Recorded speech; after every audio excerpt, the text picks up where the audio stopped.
Hi, I'm David Bellman, and I have some very exciting news to report.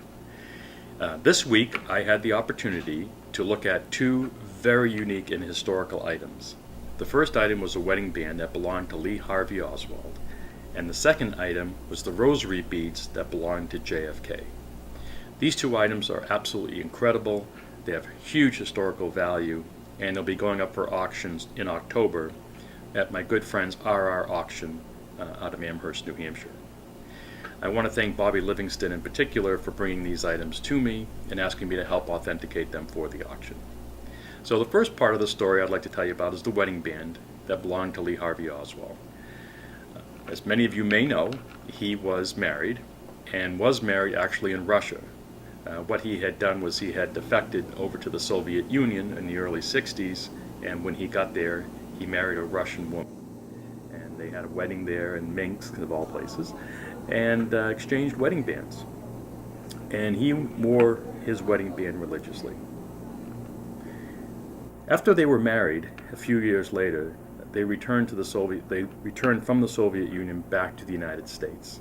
Lee Harvey Oswald, I guess, decided that he had too much of the Soviet country and wanted to come home, and was able to bring his wife back with him. A few years after that, they had two children. Things didn't quite work out very well for them, and they became estranged and ended up living in two different locations, ultimately ending up in the Dallas area.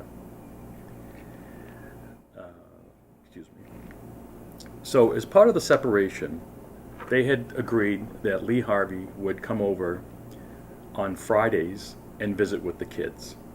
And that was a typical routine that they had going at that time. But on Thursday, the week of the assassination, that Thursday night, he comes over to the house early, and he says to his wife, I can't believe, that we're separated. I really want us to get back together. This is a terrible situation. Will you take me back? And she says no, flat out just refuses to take him back. So he decides to spend the night there that night, and when he wakes up in the morning, his wife is still in bed. He says to her, "Don't bother getting up, I'm leaving." And then what he does is he takes off his wedding band, which is really very uncharacteristic of him, and he places it in a teacup on her dresser drawer, and he leaves all of his money, about $170, also on the dresser.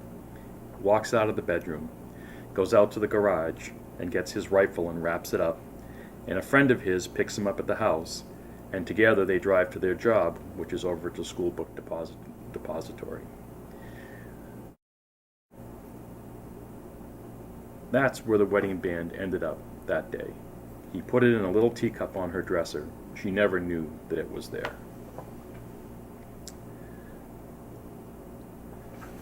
So this Monday on June 8th, Bobby comes by with the wedding band, and he proceeds to tell me the story of, the story I just gave to you, and what had happened with the band, which is a very long story, which I won't go into completely because I want to go into the description of what happened.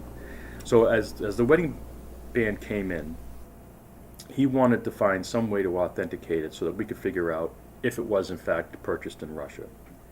So I start examining the ring. And as I'm holding the ring and examining these three little hallmark markings on the inside of the band, and as I'm looking at them, I can see that the markings are a little dirty and a little worn, but I can see clearly that one of them is marked the letter P with the numbers 101, and then I see this star, and then I see the numbers 583. Well, 583 is the metric equivalent of 14 karat gold that we see stamped in our rings here in the US. So that made sense. And then the star, which looked like the Russian star. And then in the middle of this teeny tiny little star, I saw these markings, and I jokingly said to Bobby, it looks like, the hammer and sickle. And he says, yeah, well, that would be hard to believe.